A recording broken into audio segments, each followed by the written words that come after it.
Welcome to David's Stories. Today, we follow Tom Wilson, a widower underestimated by his family who unveils his hidden empire, confronts betrayal, and protects his grandchildren's legacy. Subscribe and hit the bell for weekly videos uncovering truths and justice. Share your thoughts below.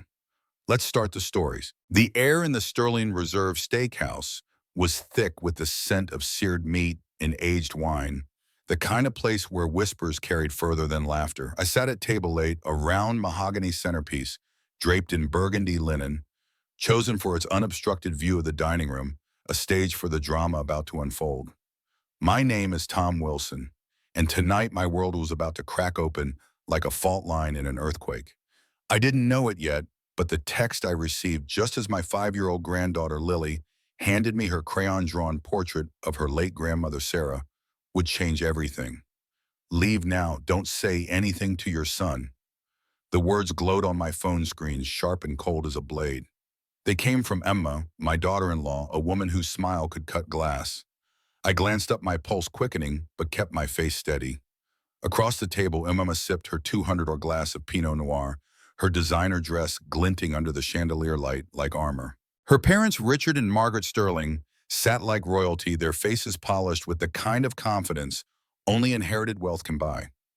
My son Jake fidgeted with his napkin, his eyes darting between me and his wife as if he sensed the storm brewing but couldn't name it. The children, Lily, Charlie, and Sophie, were the only ones untouched by the tension, their laughter a fragile bubble in this gilded cage. 6 months ago, I buried Sarah, my wife of 30 years. Cancer took her piece by piece over 18 agonizing months. The grief was a weight I carried quietly, but tonight it felt heavier, as if the restaurant's crystal chandeliers were pressing down on my shoulders. I wore my cleanest Carhartt shirt, a 35 relic from the farm supply store, and jeans Sarah had bought me last Christmas, her final gift. Emma, in her $4,000 Valentino, had already noted my attire with a raised eyebrow, her lips curling just enough to signal disdain. I was a man out of place in her world, and she wanted me gone. Grandpa Tom Lily's voice broke through my thoughts as she launched herself into my lap, her tiny arms wrapping around my neck. I missed you. Her drawing of Sarah, all crooked lines and bright colors, lay on the table, a child's attempt to keep her grandmother's memory alive. I hugged her tightly, feeling the warmth of her trust, and glanced at Emma. Her smile was ice, her eyes flicking to Lily with a calculated softness. "Lily, sweetie," Emma said, her voice honeyed but sharp. "Remember what we talked about? Grandpa Tom's still adjusting after Grandma Sarah." The word adjusting landed like a jab, implying I was a broken machine unfit for purpose. I caught Jake's wince, but he said nothing. His silence a betrayal of its own. "Tom, you look tired," Emma continued, setting her wine glass down with deliberate grace.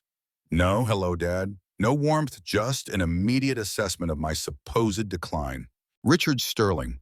Her father peered over the wine list like a surgeon examining a patient, his tailored suit screaming money. Margaret, her mother, adjusted her $25,000 Cartier watch, her smile as practiced as a politician's. Busy week, Jake asked, his voice tentative, trying to bridge the gap between his wife's agenda and the father he barely looked at anymore. 4 job sites running, I said, keeping my tone even. Payroll for 512 employees. Keeps me moving. I didn't mention the contracts, the late nights, or the empire I'd built over 3 decades. They didn't need to know, not yet. Richard lowered the wine list, his eyes narrowing. "Tom, at your age, don't you think it's time to slow down? Most men your age are enjoying retirement. Hobbies, maybe a little golf."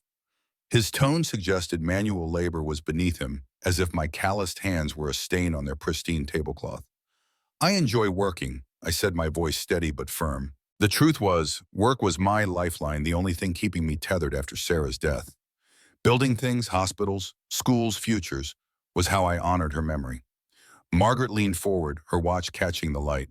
"Surely you're concerned about your financial stability, Tom, especially after, well, Sarah's cancer treatments." Her voice dripped with false sympathy, as if she'd rehearsed the line. "They thought the medical bills had bankrupted me, left me scraping by in a rented shack. They didn't know the half of it. Grandpa Tom builds important stuff, Charlie," my 7-year-old grandson piped up, his eyes bright with pride. "He built our school." "That's nice, dear," Margaret said, patting his head like he was a pet. "But building things and managing real wealth are different skills."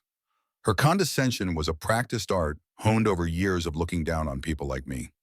The server, a young woman named Ashley, approached our table, her name tag glinting under the dim lights. She was nervous, her eyes darting to me with a flicker of recognition before she masked it. "Good evening, everyone," she said, her voice steady despite her unease. "Can I start you with wine tonight?" Emma's voice cut through the air loud enough to carry to nearby tables. "Actually, we're having a family discussion about my father-in-law's future. Perhaps something appropriate for the occasion." Richard pointed at the wine list. "The Dom Perignon P2, $1,200. Tom's treating tonight, aren't you?" His smirk was a challenge, as if he knew I couldn't afford it. "Grandpa Tom always pays Sophie, my 8-year-old granddaughter," said loyally, her voice a small beacon in the growing darkness. "With what money, sweetheart?" Emma's tone was sweet poison, her eyes locked on mine. "Your grandpa doesn't have that kind of income anymore. Not since, well, other things took priority."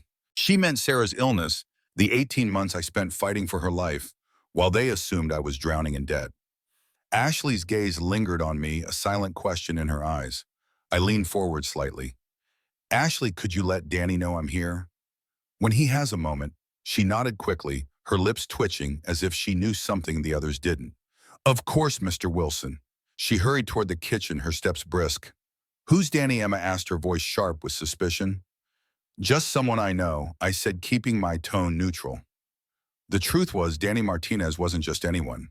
He was the general manager of the restaurant empire Sarah and I had built, a man who'd been with us for 20 years. But I wasn't ready to show my cards, not yet. Margaret pulled out her phone, scrolling through what looked like financial documents. "Tom, we need to discuss something important. The children's security, their future stability." She tilted the screen toward me, revealing numbers and charts. "Jake's house has a $380,000 mortgage. The children's college funds are inadequate. And frankly, after Sarah's medical expenses, we're concerned about your ability to contribute meaningfully to their welfare." The accusation hung in the air, heavy and deliberate. They thought Sarah's $340,000 treatment had left me penniless, a broken man clinging to the edges of their perfect world. Jake stared at his plate, his jaw tight, caught between his wife's pressure and the father he'd once known. "The children need stability," Richard added, his voice rising for the benefit of nearby tables. "They need grandparent who can provide real opportunities, not just sentimentality." My phone buzzed again, the screen lighting up with another message from Emma. I didn't need to look to know it was a warning, a repeat of her demand to leave. But I wasn't going anywhere. Not tonight. Not when Sarah's memory was at stake, and not when my grandchildren were watching. "Everything okay, Dad?" Jake asked, his eyes finally meeting mine. There was something in his gaze, guilt maybe, or the flicker of the boy who used to climb onto my shoulders and beg for stories about the buildings I'd constructed. I nodded, but my mind was racing. I saw Sarah and me at this very table 5 years ago, celebrating our 25th anniversary. We dreamed of owning a place like this, of building something lasting. She'd squeezed my hand and whispered, "We'll leave them something they can't take away, Tom." I hadn't realized then how prophetic her words were. Tom, Emma's voice sliced through my memories, sharp and impatient. "You seem distracted. Is this conversation overwhelming you?" Her tone suggested I was too frail to handle adult discussions, a doddering old man out of his depth. "I'm fine," I said, my voice steady despite the storm brewing inside me. Sarah would have walked out by now, her fiery spirit refusing to tolerate this nonsense. But I stayed for the kids, for the truth. "Are you—" Though Emma's eyes narrowed, her voice growing sharper.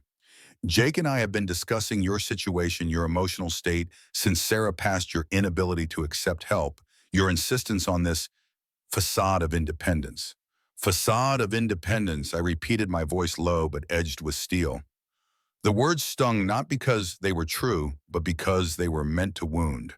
Sarah had always said my quiet strength was my greatest weapon, but tonight it felt like a target painted on my back.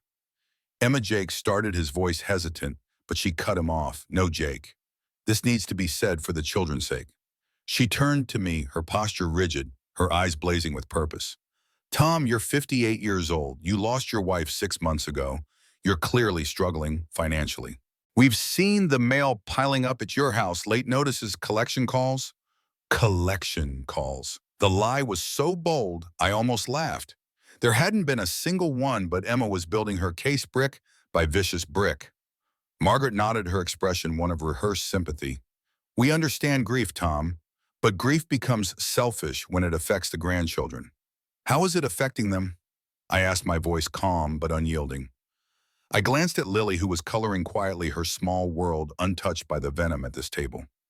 Look at them, Emma said, gesturing to the kids. They're confused. They don't understand why Grandpa Tom lives in that tiny rental house, while Grandma and Grandpa Sterling can take them on real vacations to Europe, to Disney World first class. I took them to Disney World last month, I said, my voice steady. On our credit card, Emma shot back, her words dripping with accusation. We saw the charges, Tom. $6,000 you couldn't afford. The lie was so smooth, so practiced, I almost believed it for a split second. Richard leaned forward, his voice low and clinical, like he was delivering a diagnosis. Tom, we know about the second mortgage you took out during Sarah's treatment, the medical debt, the maxed out credit cards for experimental treatments. They've been digging into my finances, or inventing a fiction that suited their narrative. I looked at Jake, hoping for a spark of the son who once trusted me, but he was staring at his hands trapped in the crossfire. You did everything you could for Sarah, Margaret said, her tone softening for effect. You were a devoted husband, but now it's time to let people who can actually help these children step up. People who can actually help. Translation, people with money. Lily tugged at my sleeve, her voice small but clear. Grandpa Tom, are you sad? No, sweetheart, I said, brushing a strand of hair from her face. Just thinking about Grandma Sarah. Emma's expression softened, but it was a performance, not compassion. See, Tom, even Lily can tell you're struggling. Children pick up on instability, on financial stress, on inappropriate emotional dependence. Inappropriate emotional dependence, I repeated, my voice hardening. Loving my grandchildren was now a flaw, a weakness to be exploited. I felt the weight of Sarah's absence more acutely than ever, but also her strength urging me to hold my ground. What are you proposing? I asked, my eyes locked on Emma's. She exchanged a glance with her parents, a silent signal they'd rehearsed this moment. Supervised visits, Richard said, his voice firm. Maybe Sunday afternoons here at the restaurant where we can all be together. Supervised visits. I echoed the words, tasting like ash, like I was a criminal, a risk to my own flesh and blood. And financially, Margaret added, her tone syrupy, we'd be happy to establish proper college funds, real trust funds. The children could attend Westminster Academy, $32,000 a year, but worth every penny. Summer programs in Switzerland, language immersion in France. They were buying my grandchildren experience by experience, brick by brick. I turned to Jake, my voice quiet but piercing. What do you think about all this? Son Jake looked like a man drowning, caught between his wife's ambitions and the father he'd grown distant from. Dad, I think we all want what's best for the kids. What's best for the kids, I repeated, the words hollow. Not what's best for our family, not what's best for Sarah's memory. I felt the ground shift beneath me, but I wasn't falling. Not yet. Ashley returned with the Dom Perignon, pouring it with the care of someone handling a sacred relic. Her eyes darted toward the kitchen, where I knew Danny was waiting, ready to bring the truth to light. Emma raised her glass, her voice carrying to nearby tables. Tom, I need you to understand something. The children are at an impressionable age. They need to see examples of success, of stability, of forward momentum. And I don't represent those things, I said, finishing her thought. You represent the past, she said, her words cutting like a scalpel. Sarah's gone. Your construction business is what it is. Your living situation is temporary at best. The children need to focus on their future, not be pulled backward into grief and limitation. The dining room seemed to close in the clink of glasses and murmur of conversations fading as her words echoed in my mind. I felt Sarah's presence, her fierce love, her unyielding belief in me. She'd always said, Tom, they'll underestimate you. Let them. It'll make the reveal sweeter. And then I saw him, Danny Martinez, moving through the crowd, his steps deliberate, Sarah's leather portfolio tucked under his arm. His eyes met mine, and I knew the moment had come. The truth was about to break free, and nothing would be the same. The chandelier light glinted off Emma's wine glass as she set it down, her movements deliberate like a chess player, positioning a knight for the kill. The Sterling Reserve Steakhouse buzzed around us, a symphony of clinking cutlery and murmured conversations. But at table 8, the air was thick with something darker, betrayal disguised as concern.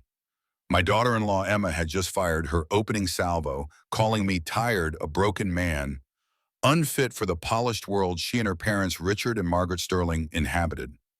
I sat there in my 35 Carhartt shirt, feeling the weight of their judgment, but also the quiet strength Sarah had instilled in me over 30 years.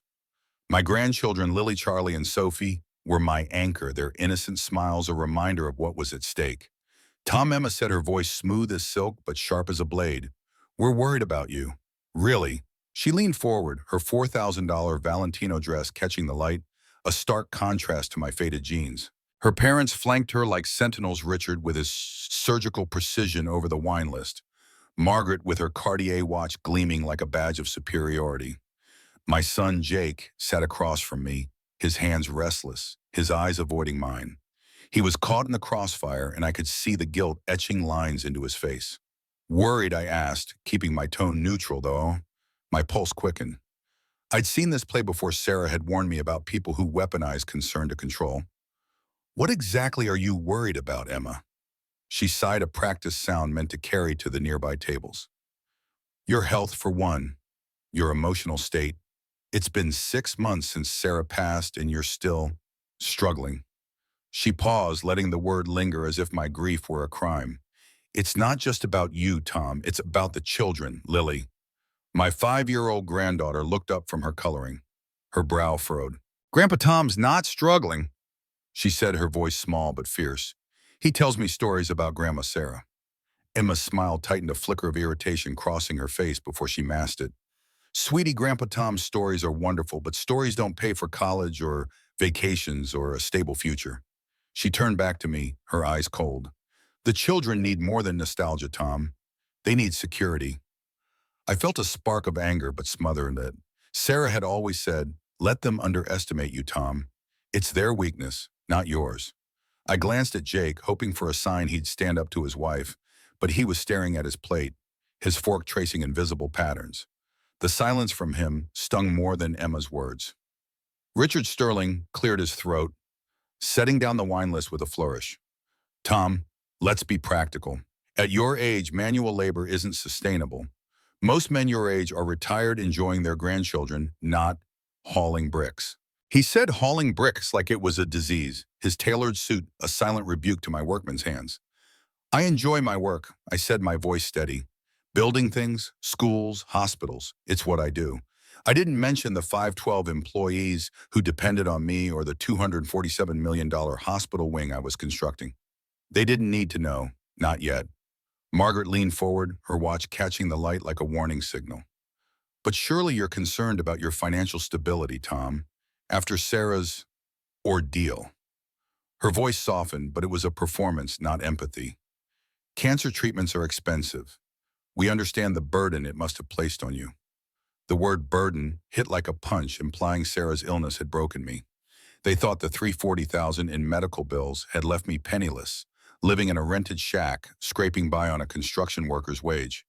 They didn't know the truth, and their ignorance was a weapon I'd use when the time was right.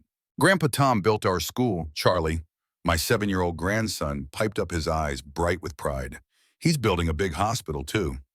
"That's nice, dear," Margaret said, patting his head dismissively, as if his words were childish nonsense. "But building things and managing real wealth are entirely different skills."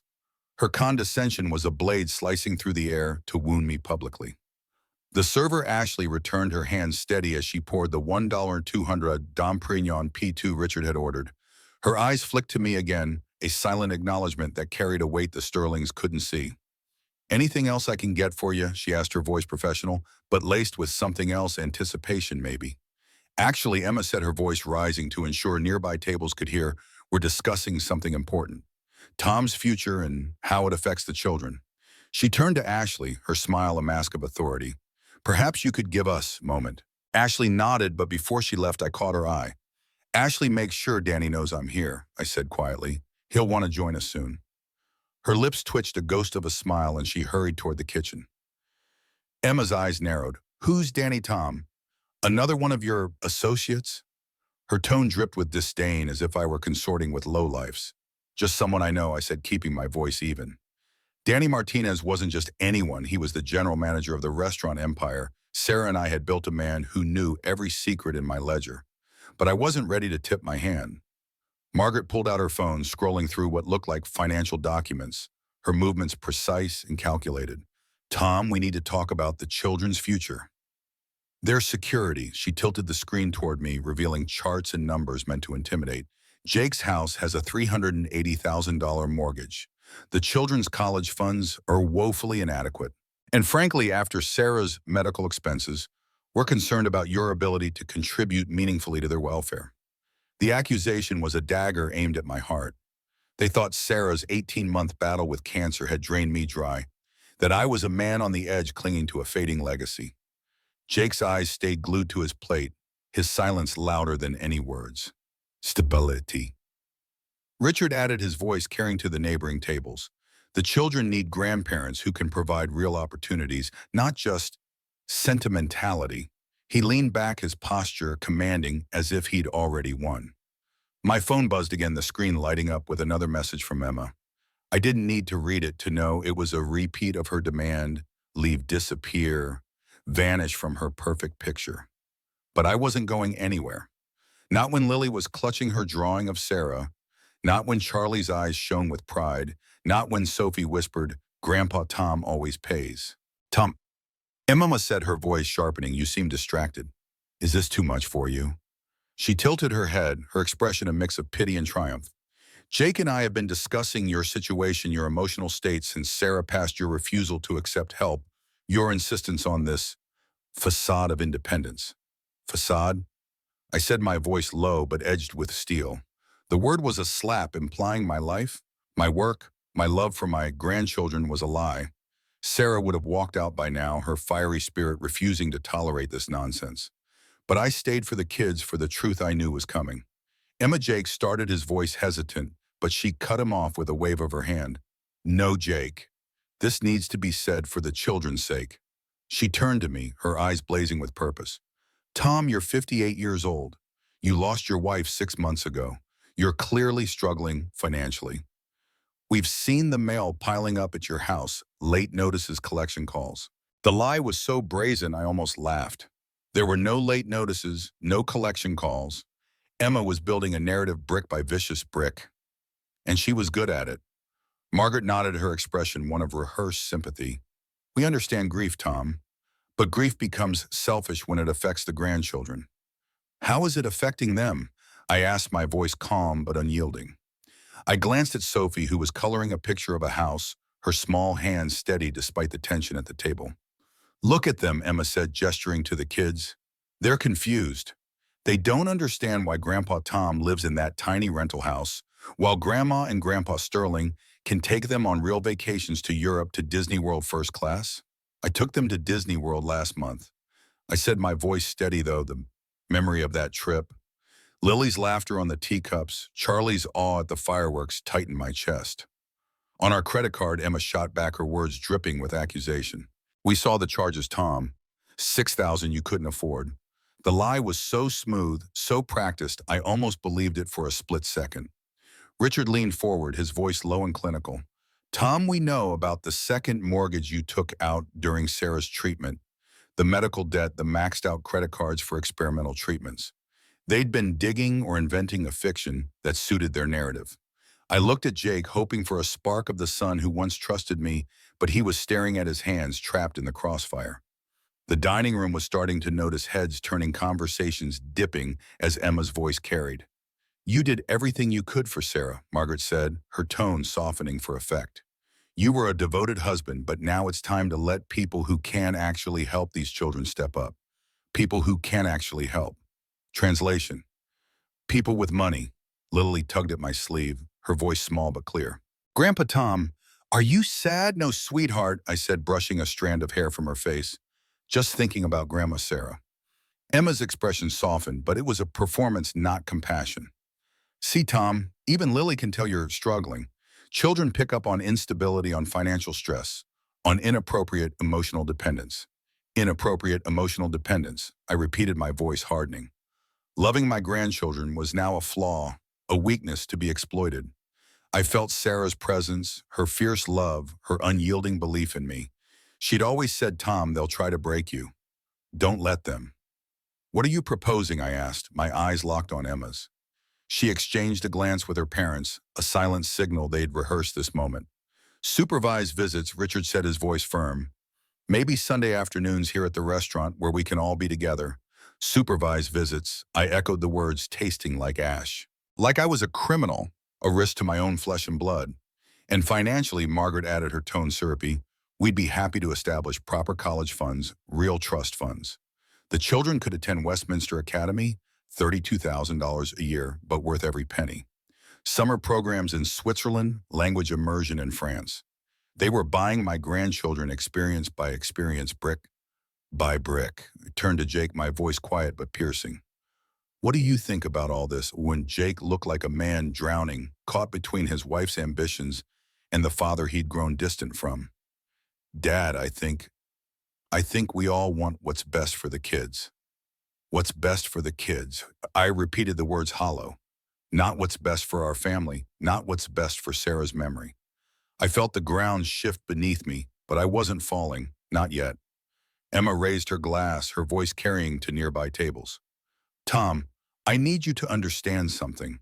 The children are at an impressionable age. They need to see examples of success, of stability, of forward momentum. And I don't represent those things, I said, finishing her thought. You represent the past, she said, her words cutting like a scalpel. Sarah's gone. Your construction business is what it is. Your living situation is temporary at best. The children need to focus on their future, not be pulled backward into grief and limitation.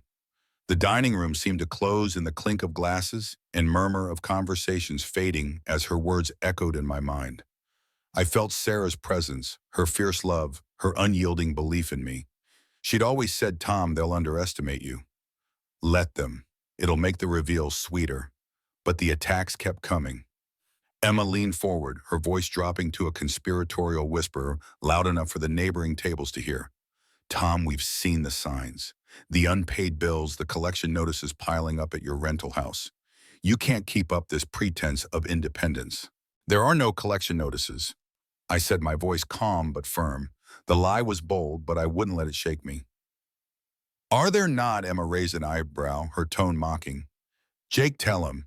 You've seen the state of his place. Jake shifted uncomfortably, his eyes flicking to mine before dropping again. Dad, I did see some mail when I stopped by last week. It looked overdue. The betrayal cut deeper than I expected. Jake, my own son, had been swayed by Emma's narrative. I took a slow breath, steadying myself. You saw what Emma wanted you to see, I said quietly. But let's not do this in front of the kids. The kids need to understand, Emma said, her voice rising again. They need to know why Grandpa Tom can't be the hero they think he is, why he can't afford to give them the life they deserve. Mommy, stop. Lily's voice was a sudden cry, her small hands clutching her drawing. Grandpa Tom's not bad. Emma's face softened, but only for a moment. Sweetie, I'm not saying he's bad. I'm saying he's limited, and we want more for you. Limited, Charlie echoed, his brow furrowing. Grandpa Tom builds big things. He's not limited. Emma's smile was a thin veneer over her frustration. Charlie building things doesn't mean you have money. It doesn't mean you can provide. Provide what? I asked, my voice low, but carrying a weight that made Richard shift in his seat. Low of time, a legacy. Money, Richard said bluntly, his eyes cold. The kind of money that pays for private schools, international travel, a future without struggle. Grandpa Tom took us to Disney World, Sophie said, her voice defiant. He paid for it. Emma's laugh was sharp, cutting through the air. With our credit cards, Sophie, we covered the $6,000 because Grandpa Tom couldn't. The lie was so audacious, it took my breath away. I'd paid for that trip, every cent of it, from my own account. But Emma was rewriting history, and the diners at nearby tables were starting to listen, their conversations fading as they leaned closer. Tom, Margaret said, her voice dripping with false compassion. We know how hard it was to lose Sarah. But clinging to the children, dragging them into your grief, it's not fair to them. Not fair, I repeated, my voice steady, but laced with an edge I couldn't hide. What's not fair is telling these kids their grandfather is a failure when you don't know the first thing about me. Emma's eyes flashed with something dangerous, anger maybe, or fear that I wasn't crumbling as planned. We know enough, Tom. We know about the second mortgage, the medical debt, the experimental treatments you couldn't afford. We know you're barely holding on. The dining room was quieter now, the other patrons openly listening. I could feel their eyes, their curiosity, their judgment. Emma was playing to the crowd and she was good at it, but she didn't know what I knew. She didn't know about the portfolio in Danny's hands, or the empire Sarah and I had built, or the truth that was about to unravel her carefully constructed lies. Emma, I said, my voice low and deliberate, you're making a lot of assumptions. Assumptions? She said, her voice rising to a theatrical pitch. Tom, we've seen the evidence. The overdue bills, the collection calls, the way you live in that rundown rental. You're not fooling anyone. There are no collection calls, I said, my voice cutting through her performance. No overdue bills. You're building a story, but it's not mine. Jake finally looked up, his eyes searching mine. Dad, is that true about the bills? I held, his gaze willing him to see the father he'd once trusted. You tell me, son. When have I ever let you down? He didn't answer, his silence a wound that cut deeper than Emma's words. Richard seized the moment, his voice booming. Tom, let's be honest. You're a widower pushing 60 working construction jobs that would break a younger man. You're not equipped to be the grandfather these children need. Grandpa Tom's strong, Charlie said, his voice fierce. He carried me on his shoulders at the zoo. Richard's laugh was cold, dismissive. Strength is one thing, Charlie. Resources are another. Your grandparents, Margaret and I, we can give you opportunities your Grandpa Tom can't. Opportunities like what I asked, my voice calm but unyielding. I could feel the tide turning, the moment approaching when Danny would walk through that kitchen door and change everything. Like private schools, Margaret said, her tone syrupy. Westminster Academy, $32,000 a year. Summer programs in Switzerland. Language immersion in France. A life without limits. A life without limits, I echoed the words, tasting bitter. They were offering my grandchildren a gilded cage, a world where love came with a price tag. Lily climbed into my lap, her arms wrapping around my neck. I don't care about school, she whispered. I just want you, Grandpa Tom. The innocence of her words was a lifeline pulling me back from the edge. I hugged her tightly, feeling the weight of Sarah's absence, but also her strength. I'm right here, sweetheart, I said, my voice steady despite the storm raging inside me. Emma's voice cut through the moment, sharp and relentless. Tom, you can't keep clinging to them like this. It's not healthy. They need to see success, not struggle. Struggle, I said, my voice low, but carrying a weight that made the table go still. You don't know the first thing about my struggle, Emma, or my strength. The dining room was nearly silent now, the other patrons hanging on every word. Emma leaned forward, her eyes blazing with a mix of triumph and desperation. Tom, you let Sarah die in a public hospital because you couldn't afford better. You're letting these children down the same way. The accusation hit like a physical blow, a lie so vicious it stole the air from my lungs. Sarah hadn't died in a public hospital. She'd had the best care money could buy, every specialist, every experimental treatment. I'd made sure of it. But Emma's words were a poison spreading through the room, tainting the memory of the woman I'd loved for 30 years. Grandpa Tom didn't let Grandma Sarah die, Lily cried, her voice breaking. He loved her. Emma knelt beside Lily, her face a mask of false compassion. Sweetie, sometimes grown-ups make mistakes. Grandpa Tom made mistakes with Grandma Sarah's medicine. That's why she's not here. The lie was a dagger twisted to wound not just me, but the children. Charlie's eyes filled with confusion. Sophie's hands froze on her coloring, and Jake's face crumpled with guilt. The dining room was a theater now, and Emma was the star, playing to an audience she thought she could control. But she didn't know about Danny or the portfolio or the truth Sarah had left behind. She didn't know that every brick in this restaurant, every glass on this table belonged to me. And she didn't know that the moment was coming when her lies would collapse under the weight of my reality. I saw movement from the kitchen door, a shadow crossing the threshold. Danny Martinez was coming, Sarah's leather portfolio in his hands, his steps steady and purposeful. The air shifted, a storm gathering, and I knew the truth was about to break free. The kitchen door swung open, and there he was, Danny Martinez, striding toward table 8 with the confidence of a man who knew the weight of the truth he carried. In his hands was Sarah's leather portfolio, its worn edges a testament to the years she'd spent planning, dreaming, and protecting what we'd built together. The Sterling Reserve Steakhouse, with its polished mahogany and crystal chandeliers, seemed to hold its breath. As Danny approached his manager's uniform, crisp, a gold pin glinting on his lapel. I felt the air shift, like the moment before a storm breaks, and I knew this was it, the moment Emma's carefully constructed narrative would crumble. Emma's eyes darted to Danny, her composure faltering for the first time. "Who is this?" she asked, her voice sharp but tinged with unease. She sensed something was wrong, something she couldn't control. "Tom Richard Sterling," said, his tone dismissive as he waved a hand. "If this is some kind of stunt, it's not the time." His tailored suit and $4,000 tie screamed authority, but there was a crack in his confidence. A flicker of doubt as Danny's steady steps echoed across the dining room. I leaned back in my chair, my hands resting calmly on the table. "No stunt, Richard. Just someone I asked to join us." I caught Jake's eye, my son's face a mix of confusion and curiosity, and gave him the slightest nod. He deserved to know the truth even if it hurt. Danny stopped at our table, his presence commanding despite his modest frame. "Mr. Wilson," he said, his voice clear and professional, "you asked me to bring these when the family was gathered." He held up the portfolio, its leather surface embossed with Sarah's initials, a relic of her meticulous planning. "I'm sorry to interrupt, but Mrs. Wilson was very specific about the timing."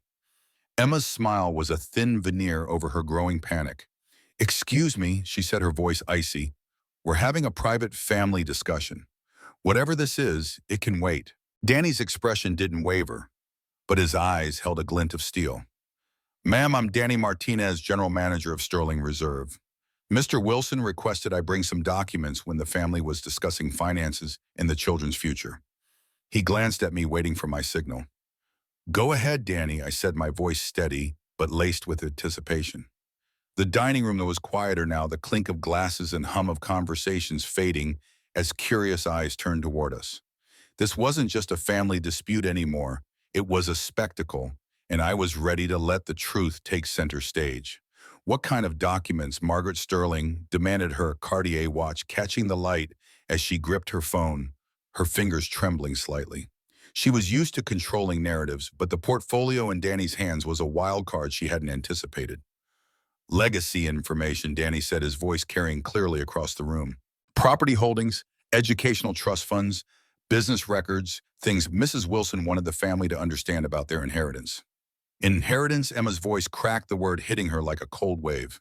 Her eyes flicked to Jake, then to me, searching for a lie, a bluff. But there was none. Ashley, the server, reappeared with fresh champagne flutes, pouring Dom Perignon without being asked. "Compliments of the house, Mr. Wilson," she said, her tone laced with satisfaction. She knew what was coming, and the glint in her eye told me she was ready to watch it unfold. "I didn't order more champagne," Richard protested, his brow furrowing. "It's not for you, sir," Ashley said, her voice polite but firm. She stepped back, her gaze lingering on me as if she too was waiting for the storm to break. Jake leaned forward, his eyes fixed on Danny. "Have we met before?" he asked, his voice tinged with recognition. "Yes, sir." Danny said, his tone warm but professional. "I've been working with your father for 20 years, since before you graduated college." 20 years. Emma's voice was sharp, her mind racing to piece together a puzzle she didn't understand. She was doing rapid calculations, trying to reconcile the image of a broken, bankrupt widower with the man who commanded Danny's loyalty. Danny opened the portfolio, slightly revealing manila folders covered in Sarah's precise handwriting. "Mrs. Wilson was very specific about timing," he said. "She said when the family started discussing finances and the children's future, these documents should be shared." "What's in them?" Emma asked, her voice losing its commanding edge. She was unraveling, and she knew it. Danny consulted a folder, his movements deliberate. "For you, Charlie," he said, "looking at my 7-year-old grandson as of last month, $470,000 for college graduate school, and your first house down payment." Emma's face went pale, her wineglass trembling in her hand. $470,000, she whispered, as if the number were a foreign language. Danny continued unfazed. Sophie's fund is at $420,000. Lily's is at $390,000. Mrs. Wilson started them when each child was born. Margaret's grip on her champagne glass tightened, her knuckles white. That's over $1 million, she said, her voice faint. Conservative estimates, Danny replied, his tone matter of fact. The funds are invested in growth portfolios. By the time the children reach 18, we project each account will exceed $700,000. Richard stared at the portfolio like it contained a secret he couldn't crack. How is that possible? He demanded, his voice rising. She was very good with financial planning, Danny said diplomatically, cutting him off. And Mr. Wilson was very good at building the empire that funded it. The dining room was deathly quiet now, every eye on our table. Ashley reappeared, her voice bright but edged with purpose. Mr. Martinez, the couple at table 12, is asking about the Wilson Foundation's scholarship program. Should I give them a brochure, the Wilson Foundation? Jake's voice cracked, his eyes wide with disbelief. Danny nodded. Your parents established it during Mrs. Wilson's treatment. Full-ride scholarships for children of cancer patients. They've funded 47 students through college so far. 47 students, Emma whispered, her confidence evaporating like mist. She looked at me, her eyes searching for a lie, but all she found was the truth staring back. Mrs. Wilson insisted on anonymous donations, Danny said. She didn't want recognition, just results. Sophie looked up from her, coloring, her voice small but clear. Grandpa Tom and Grandma Sarah help kids go to school. They helped a lot of kids, sweetheart, I said, my voice steady despite the storm of emotions inside me. And they made sure you and your brother and sister would never have to worry about school either. Richard leaned forward, his voice aggressive now. Even if this is true, it doesn't change the fundamental issue. Tom's living situation, his emotional state, his work. Oh, Danny said, his tone polite but laced with something sharper. He pulled out another folder. About Mr. Wilson's work situation. Mrs. Wilson wanted me to share this when people started questioning his, how did she put it, earning potential. Emma's hands were shaking now, her wine glass forgotten. She knew something was coming, something she couldn't control. Sarah had always been 3 steps ahead, and even from beyond the grave, she was orchestrating this moment. Danny spread the documents across the table like a dealer laying out a winning hand. Wilson Construction Company, founded 1994. Current projects include the new Children's Hospital wing, the university expansion, and the downtown medical complex. Jake's mouth fell open. Dad, you're building the Children's Hospital, the cancer treatment wing, Danny clarified. A $207 million project. Mr. Wilson's company won the bid over 32 competitors. Emma's face was ashen as she scanned the documents, her fingers trembling over a contract. This says Wilson Construction employs over 500 people. 512 as of last week, Danny confirmed. Mr. Wilson is the largest private employer in the county. Margaret clutched her purse like a lifeline, her voice barely a whisper. That can't be right. He lives in a rental house. He drives an old truck. Mr. Wilson chooses to live simply. Danny said, his voice calm but unyielding. His personal residence is the smallest item in his real estate portfolio. Richard stood towering over Danny in his expensive suit. You're telling me this man in work clothes driving a pickup truck is some kind of business mogul? I'm telling you that appearances can be deceiving, sir. Danny said, his tone cutting through Richard's bravado like a knife. Ashley approached with a wireless microphone, her movements swift and purposeful. Mr. Martinez, you wanted to address the dining room? Emma's eyes widened, her voice a hiss. What are you doing? Danny took the microphone, his posture steady as he stepped to the center of our table. Ladies and gentlemen, he said, his voice carrying across the restaurant. I apologize for interrupting your evening, but I'd like to share something about the gentleman at table 8. Every conversation stopped. Every phone came out, recording, capturing the moment. The dining room was a stage, and Danny was about to rewrite the script. Tom Wilson lost his wife Sarah 6 months ago after an 18-month battle with cancer. Danny began, his voice steady but resonant. During that time, he never missed a day of work, never missed a payment on her treatment, never compromised on her care. The restaurant was silent, the weight of his words sinking in. Emma shrank into her chair, her face scarlet. But Danny wasn't done. While caring for his dying wife, Mr. Wilson continued to operate the largest construction company in Georgia. He maintained employment for over 500 families. He funded scholarships for 47 students. He built the cancer treatment wing where many of your relatives have received life-saving care. The crowd was leaning forward now, their eyes wide, their phones capturing every word. Danny's voice grew stronger, a force of its own. Tonight, some people at this table have accused Mr. Wilson of letting his wife die due to inadequate medical care. They've called him financially unstable. They've questioned his fitness as a grandfather. Emma's hands covered her face, her composure shattered. Richard's jaw tightened, but he said nothing, his authority crumbling under the weight of the truth. I've worked for Tom Wilson for 20 years, Danny continued. I've watched him pay for employees' children's medical bills. I've seen him work through weekends to make payroll during economic downturns. I've witnessed him turn down million-dollar contracts because they would require laying off long-time workers. The dining room was mesmerized, the air electric with anticipation. Danny looked directly at Emma, his voice unwavering. 6 months ago, Sarah Wilson died surrounded by her family in a private room with the best medical care money could buy. She died knowing her husband had spent every resource, called in every favor, and fought every battle to save her life. Lily tugged at my sleeve, her voice small but clear. Grandpa Tom, did you really do all that for Grandma Sarah?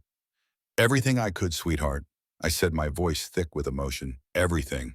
Danny pulled out a handwritten letter, its edges worn, but its power undeniable.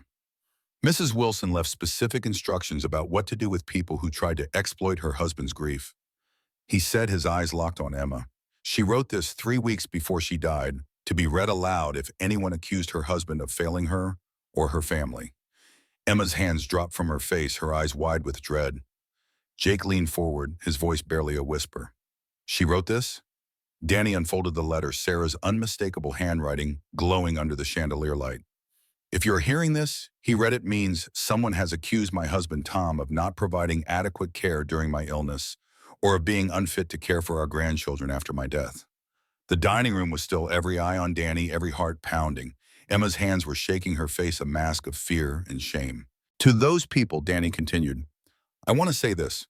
Tom Wilson saved my life every single day for 18 months. Not medically, the cancer did what cancer does, but emotionally, spiritually, and yes, financially. He spent our entire construction company profits on experimental treatments. He mortgaged properties to pay for specialists. He worked 18-hour days to keep our employees paid while spending every free moment by my side. The words were a blade cutting through Emma's lies, exposing her for what she was. I felt Sarah's presence, her fierce love, her unyielding strength, as if she were standing beside me, guiding this moment. Danny's voice grew stronger, resonant. If you're questioning his fitness as a grandfather, you're questioning the judgment of the woman who chose him as a partner 30 years ago. You're dishonoring the memory of someone who died knowing she was completely, utterly, perfectly loved. He folded the letter carefully, his eyes never leaving Emma. Mrs. Wilson concluded by saying that anyone who exploited her husband's grief or tried to separate him from his grandchildren should be treated as enemies of her family. The word enemies hung in the air, a verdict delivered with quiet finality. Emma's face was white, her hands trembling. Richard tried to speak, but no words came. Margaret's phone slipped from her fingers, clattering onto the table. Danny pulled out another folder, his movements deliberate. Mrs. Wilson also left business instructions, he said. She wanted certain information shared if anyone questioned Mr. Wilson's financial stability or business acumen. Emma stared at the folder like it was a bomb, her eyes wide with panic. Danny opened it methodically, spreading documents across the table: property deeds, acquisition agreements, financial statements. Wilson Construction Company founded 1994 with a $20,000 loan. Current annual revenue, $47 million. The number echoed across the restaurant, a shock wave that silenced even the most distracted diners. Jake's face went white, his eyes locked on me. Dad, you own all this Sterling Reserve Restaurant Group, Danny continued.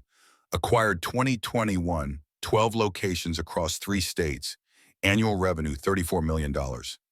The silence was deafening. Emma's voice cracked as she spoke. You own this restaurant. Mr. Wilson owns the entire chain. Danny said, his voice calm but unyielding. Birmingham, Nashville, Chattanooga, Huntsville, Columbus, Augusta, Savannah, Jacksonville, Tampa, Orlando, Atlanta, and here. Richard gripped the table edge, his knuckles white. That's impossible. Is it? Danny said, pulling out more documents. Mrs. Wilson documented everything. Total portfolio value, $58 million. Margaret was doing rapid math on her phone, her fingers trembling. But he lives in a rental house, she whispered, as if clinging to the last shred of her narrative. Mr. Wilson owns 47 properties across 3 states, Danny said. He chooses to live in a rental because his personal residence is irrelevant to his business operations. Lily tugged at my sleeve, her eyes wide. Grandpa Tom, you helped kids go to school. Grandpa Tom and Grandma Sarah helped a lot of kids, sweetheart. I said, my voice steady, despite the tears threatening to spill. And we made sure you'd always be taken care of. Ashley appeared with a fresh bottle of champagne, not Dom Perignon this time, but Armand de Brignac, 800 retail. From the staff, Mr. Wilson, she said, her voice warm. To honor Mrs. Wilson's memory. Thank you, Ashley, I said, my voice thick with emotion. Emma was reading the financial statements, her hands shaking. This shows monthly revenue of $2.8 million across all properties. Yes, ma'am, Danny said. Mrs. Wilson insisted on conservative projections.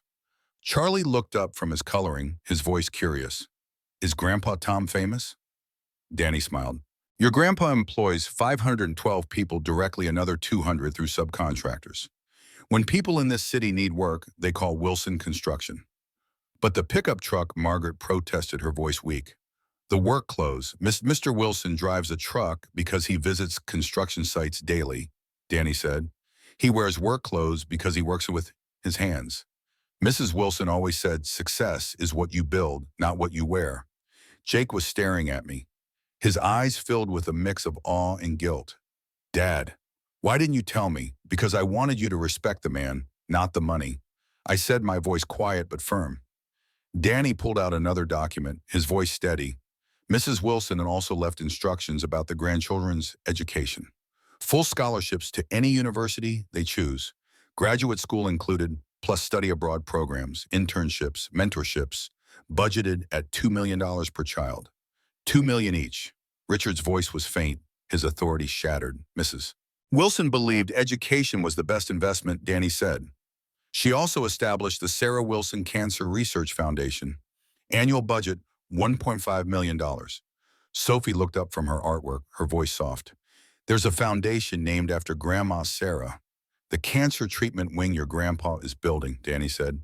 It's named the Sarah Wilson Family Care Center. Families dealing with cancer will receive free counseling, financial assistance, and childcare support. The dining room was silent now, even the kitchen staff pausing to listen. Danny stood taller, his voice resonant. I've worked for Tom Wilson for 20 years. I've seen him work through the night to make payroll during recessions. I've watched him pay for employees' medical bills. I've witnessed him turn down profitable contracts because they would compromise safety standards. The crowd was spellbound, their phones capturing every word. Danny looked at Emma and her parents, his voice unwavering. Tonight, some people accuse this man of medical neglect, of financial instability, of being unfit to care for his grandchildren. They've been eating at his restaurants for 6 months, running up bills they never saw, because Mr. Wilson instructed us to comp every meal. Emma's face went scarlet, her hands trembling. Richard tried to interrupt, but Danny held up a hand. This is justice, he said firmly. Mrs. Wilson left specific instructions about people who tried to exploit her husband's grief or separate him from his grandchildren.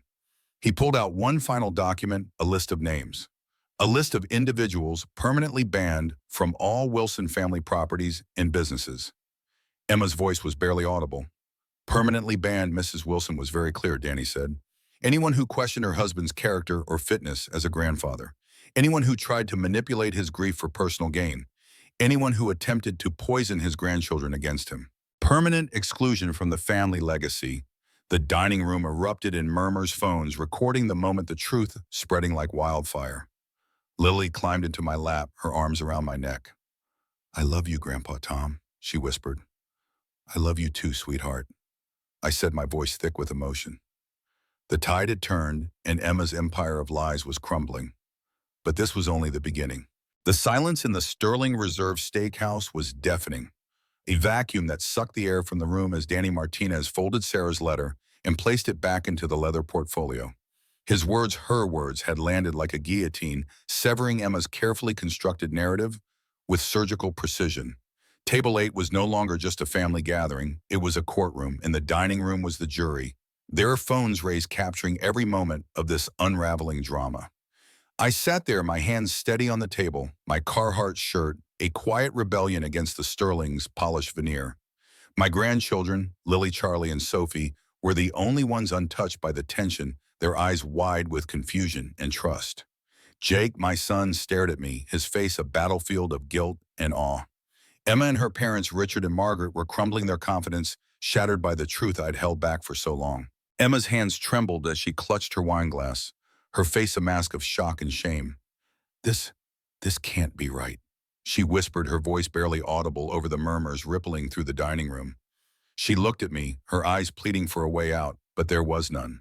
Sarah had planned this moment, and I was her executioner. Danny's voice cut through the silence, calm but unyielding.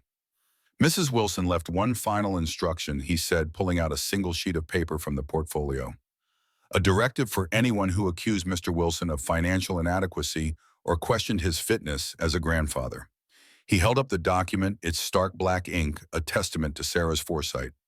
They are to settle their own expenses tonight. Richard Sterling's face went ashen, his $4,000 tie suddenly looking like a noose. What expenses, he demanded, his voice hoarse, as if he sensed the trap closing. Danny consulted his tablet, his fingers moving with deliberate precision. Dom Perignon P2 appetizers entrees. You ordered but didn't eat, total $4,218. The number hung in the air like a verdict. Margaret's phone clattered onto the table, her Cartier watch glinting as she gripped her purse. We can pay, Richard said quickly, pulling out his platinum credit card with a flourish that was more bravado than confidence. I'm sure you can, Danny said, his tone polite but laced with steel. But Mrs. Wilson was specific. Anyone who accuses her husband of being financially inadequate must prove their own stability by handling their expenses. No exceptions. Emma's eyes darted to her parents, then to Jake, her voice desperate. Jake, do something. This is ridiculous. Jake's jaw tightened, but he didn't move. His eyes were locked on me, searching for the father he'd doubted, the man he'd let Emma paint as a failure. I held his gaze, willing him to see the truth, not just about me, but about the family we'd built, the legacy Sarah had died protecting. Danny handed the check to Richard, his expression neutral. Full payment required tonight, sir. The credit card on file has been declined. Declined. Richard's voice rose, his face reddening. That's impossible. Danny's tablet pinged, and he glanced at it, his lips twitching with the ghost of a smile. Retry continues to fail, sir. Insufficient funds. The dining room erupted in whispers, phones capturing every word, every gesture. The Sterling's carefully curated image was unraveling thread by thread in front of an audience that had no intention of looking away. Margaret fumbled with her phone, her fingers trembling as she dialed her bank. There's been a mistake, she muttered, her voice shrill. Our accounts are fine. And are they? Danny said, his tone almost sympathetic. Mrs. Wilson documented everything, every meal you've eaten here for 6 months, every bill comped on Mr. Wilson's orders, every claim of financial superiority that didn't match your tax filings. Emma's face went scarlet, her hands shaking as she realized the depth of Sarah's foresight. You reported us to the IRS, she whispered, her voice breaking. Mrs. Wilson documented discrepancies. Danny said, his shrug apologetic but firm. The IRS gets curious when lifestyles don't match reported income. Richard was on the phone now, his voice low and frantic as he spoke to his bank. There's a freeze on our accounts, he announced, his face pale. Some kind of fraud investigation. The dining room was a theater now, and the Sterlings were the tragic protagonists, their downfall playing out in real time. I felt no joy in their humiliation, only a quiet resolve. This wasn't about revenge, it was about justice, about protecting the memory of the woman who'd loved me fiercely and the grandchildren who deserved to know the truth. Grandpa Tom Charlie said, his voice small but clear. Did you really hurt Grandma Sarah? The question pierced my heart, a wound deeper than any of Emma's lies. I knelt beside him, my hand on his shoulder. No, buddy, I said, my voice steady despite the ache. I loved Grandma Sarah more than anything in the world. I did everything I could to save her. Then why are they saying mean things? Charlie asked, his eyes wide with confusion. Emma knelt beside him, her face streaked with tears, her voice desperate. Charlie, sometimes grown-ups make mistakes. I made a mistake. Mistake, Sophie said, her voice sharp for an 8-year-old. You said Grandpa Tom was poor and you said he let Grandma Sarah die. Emma flinched, her hands trembling as she reached for Sophie. I was wrong, sweetheart. I was scared and I said things I shouldn't have. Scared of what Lily asked, climbing into my lap, her arms around my neck. Her innocence was a shield protecting her from the poison Emma had tried to spread. Scared of losing you, Emma said, her voice breaking. Of not being enough. I looked at her, really looked at her for the first time in months. She wasn't evil, just terrified, consumed by a need to control, to be seen as superior. But her fear had turned her into something Sarah had warned me about, someone who'd exploit grief to gain power. Emma, I said, my voice low but firm, that's enough, is it?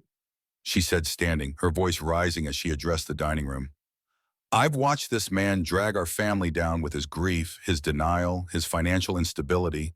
He's traumatizing these children with his inability to accept reality. The dining room was silent, every eye on her, every phone recording. She was playing her final card, doubling down on her lies, but it was too late. The truth was out, and it was a tidal wave she couldn't stop. Danny stepped forward, his voice calm but commanding. Ma'am, I'm afraid you've misunderstood the situation. Mr. Wilson isn't dragging anyone down. He's been lifting this community up for 30 years. He turned to the dining room, his microphone amplifying his words. Ladies and gentlemen, let me clarify something. The man at table 8 isn't just a grandfather. He's the owner of this restaurant, of the Sterling Reserve chain of Wilson Construction Company, and of a legacy that's touched thousands of lives. The crowd gasped, a collective intake of breath that echoed through the room. Phones were raised higher, capturing the moment as Danny continued. While some at this table accused him of medical neglect, Tom Wilson paid $340,000 for his wife's treatment at Northside Cancer Institute private facility, top specialists, experimental therapies. He never missed a payment, never compromised on her care. Emma's face crumpled, her hands covering her mouth. Richard stood, his voice desperate. That's not true. We researched Mercy General Insurance limitations. Mercy General, Danny said, his voice cutting through Richard's protest. Mrs. Wilson never set foot in Mercy General. Northside Cancer Institute, fully funded by Mr. Wilson. The insurance settlement alone was $600,000 plus the hospital's charitable contribution. The dining room was alive now, murmurs turning to exclamations as the truth sank in. Jake's eyes were wide, his voice barely a whisper. Dad, you paid for all of it. Everything I said, my voice steady but thick with emotion. Every treatment, every specialist, every moment I could buy for her. Danny pulled out another document, his voice unwavering. Mrs. Wilson also left instructions about tonight's bill. $4,218 due immediately. And for those who questioned her husband's character, a permanent ban from all Wilson properties. Permanent ban. Emma's voice was a whisper, her eyes wide with panic. Mrs. Wilson was clear, Danny said, his tone final. Anyone who tried to manipulate Mr. Wilson's grief, or poison his grandchildren against him, is excluded from the family legacy. The dining room erupted in spontaneous applause, starting at table 12 and spreading like wildfire. Diners stood clapping for the man in work clothes who'd just been revealed as their employer, their benefactor, their hero. Emma shrank into her chair, her face buried in her hands, while Richard and Margaret scrambled to salvage their dignity. Dad, Jake said, standing slowly, his voice thick with emotion. I owe you the biggest apology of my life. You don't owe me anything, son. I said, my voice steady despite the tears threatening to spill. You were trying to hold your family together. Yes, I do, Jake said, his eyes glistening. For 6 months, I let them convince me you were falling apart, that you couldn't handle being a grandfather. I was blind, Jake. Emma said, her voice desperate. This doesn't change anything. Your father still. My father, Jake interrupted, his voice rising, just revealed. He's built an empire while I was too blind to see it. While I let you poison our children against the most successful man in our family. The applause grew louder, the dining room a chorus of support. Emma looked around. Her eyes wild, searching for an ally, but the other diners were looking away, their phones still recording, but their sympathy gone. She was alone, exposed, her lies laid bare for all to see. Danny cleared his throat, his tablet in hand. About the bill, Mr. Sterling, the credit card continues to decline. Would you like to try another method of payment? Richard was frantic now, dialing his bank again, his voice a mix of anger and desperation. "There's a mistake. Our accounts are fine." "No mistake," said Danny, said, his tone calm but unrelenting. Mrs. Wilson anticipated this scenario. She instructed that any financial difficulties be documented and forwarded to the appropriate agencies. Margaret's voice was a whisper. "You're destroying our credit rating over a dinner, ma'am," Danny said, his voice firm. "You destroyed your own rating by ordering meals you couldn't afford while accusing the restaurant owner of being financially irresponsible." The dining room was a buzz of activity, now diners whispering, servers pausing to watch. Ashley approached, her expression neutral, but her eyes gleaming with satisfaction. "Mr. Martinez, should I call security?" "No need," I said, my voice steady. "I think they understand the situation now." Emma made one final play, her voice trembling as she knelt beside Lily. "Tom, you can't keep the children from me. I'm their mother. I'm not keeping them from you, Emma," I said, my voice calm but unyielding. "I'm keeping them from people who think love has a price tag." Charlie looked at Emma, his eyes confused. "Mommy, why did you say mean things about Grandpa Tom?" Emma's tears spilled over, her voice breaking. "Because I was scared, baby. I was scared and I made terrible mistakes." "Are you sorry?" Sophie asked, her voice steady despite her young age. "I'm so sorry," Emma said, her voice barely audible. "I'm so sorry." I looked at her, seeing not the villain she'd become, but the woman who'd let fear turn her into something she wasn't. "Emma," I said quietly, "you can have a relationship with your children, but not with me. Not anymore." She nodded, tears streaming down her face. "I understand." "And not in any Wilson properties," I added, my voice firm. Sarah was very clear about that boundary. Jake pulled out his wallet, his hands steady despite the emotion in his eyes. "Dad, I'm paying their bill." "Why?" I asked, my voice soft but curious. "Because they're still Emma's parents," he said. "Because the kids are watching. Because it's the right thing to do," I nodded. A swell of pride in my chest. "That's what your mother would have said." Jake handed his credit card to Danny, but I put my hand on his arm. "Son, you can pay their bill, but they're still banned from all Wilson properties, and they need to leave immediately." Emma's voice cracked. "Tom, please. My children need their mother. Your children need their mother," I said, my voice steady. "They don't need people who tried to convince them their grandfather was a failure."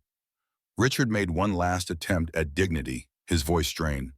"Tom, you won this round, but don't think this is over, Richard." I said, my voice calm but unyielding. "This was never a game. This was about family. And you lost that the moment you tried to buy my grandchildren's love while destroying their respect for me."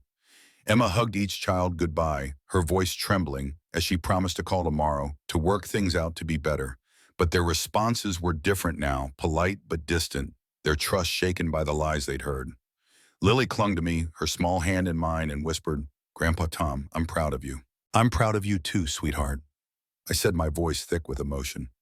"All of you." As the Sterlings gathered their things, Danny approached with his tablet, his voice low. "Mr. Wilson, about their outstanding bill, $4,218, including 6 months of Comped meals. Process it to Richard's card on file," I said, my voice steady. Danny's fingers moved across the screen. "Declined again, sir. Insufficient funds." Jake winced, but I shook my head. "This isn't about money anymore," I said, looking at Richard, who was still on the phone, his voice frantic. "This is about consequences." Emma's voice was a whisper. "Tom, you can't leave us stranded here. Think about how this looks to the children." "I am thinking about the children," I said, my voice calm but firm. "They're learning that actions have consequences, that you can't treat people badly and expect them to pay for your comfort." Danny cleared his throat. "Sir, Mrs. Wilson left specific instructions for this scenario too." "Of course she did," I said, a bittersweet smile tugging at my lips. Sarah had always been 3 steps ahead. She wanted them removed from the property immediately. Danny said, his voice calm but resolute, with documentation of all unpaid bills forwarded to their credit agencies. The hope in Emma's eyes died, her face crumpling. "You're destroying us over a dinner, ma'am," Danny said, his voice firm. "You destroyed yourselves by building a life on lies while accusing the man who built this empire of being a failure." The dining room was alive with whispers, phones capturing every moment. The Sterlings gathered their things in silence, their $4,000 bill a symbol of their downfall. As they moved toward the exit, servers stopped by our table, shaking my hand, thanking me for everything I'd done for the community. The applause continued, a wave of support that carried us through the moment. Danny packed up Sarah's portfolio, his voice soft. She would have been proud tonight, Mr. Wilson. She was always 3 steps ahead. That's why she married the right man. I said, my voice thick with emotion. Jake put his hand on my shoulder, his eyes glistening. Dad, what happens now? Now, I said, looking at my grandchildren, their faces bright with trust and love. You and the kids come home with me. We'll figure out the rest tomorrow. Home? Charlie asked, his eyes wide. Your big house, it's not that big, buddy, I said, smiling. But it's full of pictures of Grandma Sarah and stories and love that doesn't come with conditions. As we prepared to leave, the dining room returned to normal, but the air was different now. Lighter, as if the truth had cleared the storm. I looked at Lily, Charlie, and Sophie, their small hands in mine, and felt Sarah's presence, her love guiding us forward. This was her victory as much as mine, and I'd carry it with me always.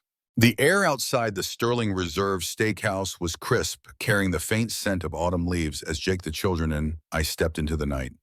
The glow of the restaurant's chandeliers faded behind us, replaced by the quiet hum of the city and the weight of what had just transpired. Lily's small hand was warm in mine. Charlie's drawing of Sarah tucked under my arm, and Sophie's steady gaze met mine with a trust that felt like a lifeline. Jake walked beside me, his shoulders slumped, but his eyes searching mine for forgiveness. The confrontation inside had been a storm, but now in the stillness, I felt Sarah's presence guiding us toward healing. We piled into my pickup truck, not the rundown relic Emma had described, but a reliable workhorse I'd driven to construction sites for a decade. The children scrambled into the back, their chatter filling the cab with life. Grandpa Tom, do you really own all those buildings? Charlie asked, his eyes wide with wonder.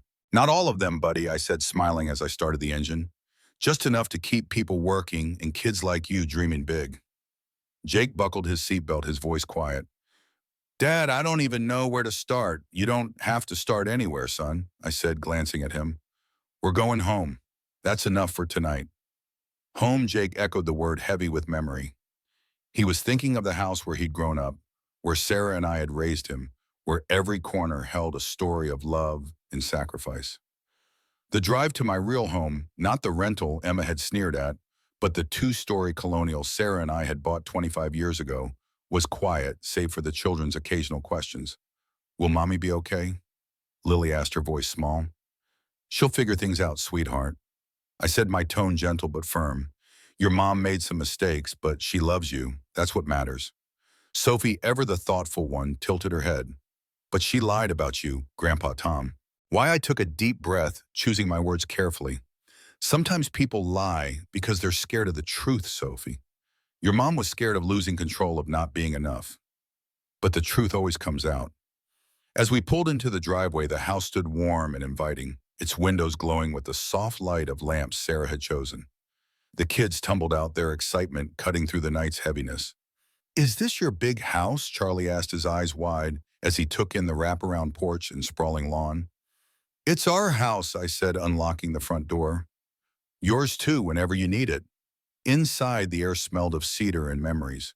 Sarah's touch was everywhere, framed photos of family vacations, her favorite quilt draped over the couch, a shelf of books she'd read aloud to Jake when he was a boy.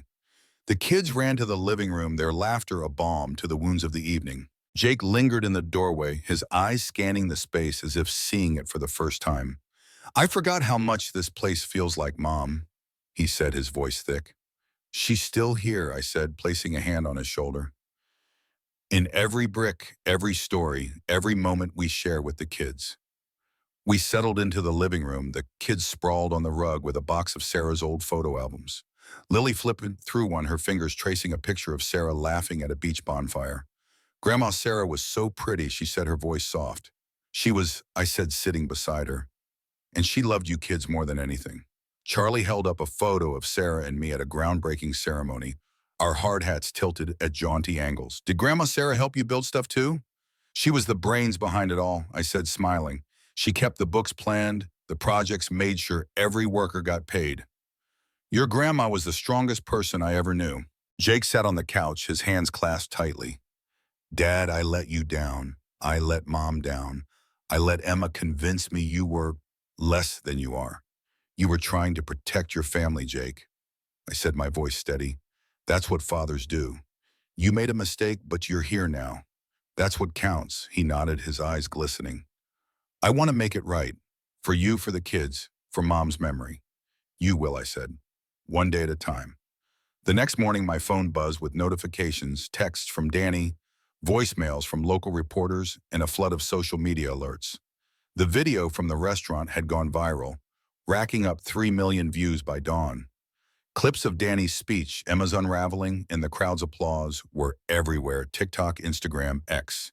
The headlines were merciless: high society family exposed in restaurant showdown construction, mogul shuts down daughter-in-law's lies. I ignored them all, focusing on the kids as they ate pancakes at the kitchen table. Their laughter a reminder of what mattered. But the consequences for Emma and her parents were inescapable. By noon, Danny texted me with updates. The Sterling's Country Club had revoked their membership after members saw the video, citing conduct unbecoming. Richard's seat on 2 corporate boards had been terminated, his reputation as a financial titan tarnished by whispers of fraud. Margaret's charity galas were canceled, her social circle shrinking as friends distanced themselves from the scandal. Emma, meanwhile, was spiraling, her perfect world shattered by the truth she'd tried to bury. I didn't revel in their downfall. Sarah had always said revenge was a hollow victory, and I felt the truth of that now. But I couldn't deny the justice of it. The Sterlings had built their lives on lies, and those lies had collapsed under the weight of Sarah's foresight. Around lunchtime, Jake's phone rang. It was Emma, her voice faint through the speaker. Jake, I need to talk to you, to the kids. Jake glanced at me, his expression torn. What do you want, Emma? I'm in therapy, she said, her voice trembling. I started this morning. I want to be better for the kids, for you. I was wrong, so wrong about everything. Jake's jaw tightened, but his voice was steady. You hurt my father, Emma. You hurt our kids. You can't just fix that with a phone call. I know, she said, her voice breaking. I'm trying. I'll do anything to make it right. Let her talk to the kids, I said quietly, placing a hand on Jake's arm. They need their mother, even if she's got work to do. Jake nodded, handing the phone to Lily. Mommy, she said, her voice hesitant. Hi, sweetheart. Emma said, her voice thick with tears. I'm so sorry for what I said about Grandpa Tom. I was wrong, and I'm going to make it better. Okay, Lily said, her tone cautious but soft. Charlie and Sophie took their turns, their responses polite but guarded. They'd learned something last night. Trust was fragile, and love didn't mean accepting lies. When the call ended, Jake looked at me, his eyes searching. Was that the right thing to do? It was, I said. The kids need to know their mother loves them, even if she's got a long road ahead. That afternoon, we drove to the construction site of the Sarah Wilson Family Care Center, the cancer treatment wing I'd been building for 2 years. The kids ran through the half-finished halls, their laughter echoing off the concrete. This is Grandma Sarah's hospital. Sophie asked, her eyes wide as she took in the steel beams and blueprints. It's for families like ours, I said, kneeling beside her, so no one has to go through what we did alone. Charlie pointed to a plaque on the wall, Sarah's name etched in gold. That's Grandma Sarah's name. It is, I said, my voice thick. She wanted to make sure people had hope, even when things got hard. Jake stood beside me, his voice quiet. You built this for her. For her, I said, and for everyone who needs it. That evening, we returned to the Sterling Reserve for dinner. Not at table 8, but at a smaller, cozier table near the window. The staff greeted us like family, their smiles warm, their gratitude palpable. Ashley, the server from the night before, brought us a complimentary dessert, her eyes gleaming. For Mrs. Wilson, she said, setting down a plate of Sarah's favorite chocolate tart. Thank you, Ashley, I said, my voice steady despite the lump in my throat. The kids ate happily, their chatter filling the space with light. Jake leaned toward me, his voice low. Dad, I'm staying here, with you with the kids. I want to rebuild what we had. You never lost it, son, I said, placing a hand on his arm. It's been here all along. As we ate, Danny stopped by his tablet, tucked under his arm. Mr. Wilson, the video's up to 4 million views now. Channel 5 wants an interview. Decline it, I said, my eyes on the kids. This isn't about fame. It's about family. Danny nodded, a smile tugging at his lips. Mrs. Wilson would approve. She always did, I said, my voice thick with memory. Over the next weeks, the fallout continued. Emma's therapy sessions became a daily commitment, her public apology posted on X, garnering mixed reactions. Some praised her honesty, others called it too little too late. She rented a small apartment, her lavish lifestyle replaced by a simpler one, as she worked to rebuild trust with her children. Jake and I met with a family counselor, not to erase the past, but to build a stronger future.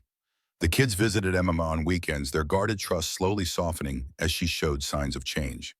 The Sarah Wilson Family Care Center opened 3 months later, its ribbon-cutting ceremony attended by hundreds of patients, families, community leaders.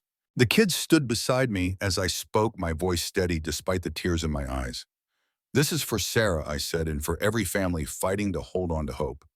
The scholarship program grew, funding 62 students by year's end. The restaurant chain expanded, adding 2 new locations each with a plaque honoring Sarah's vision.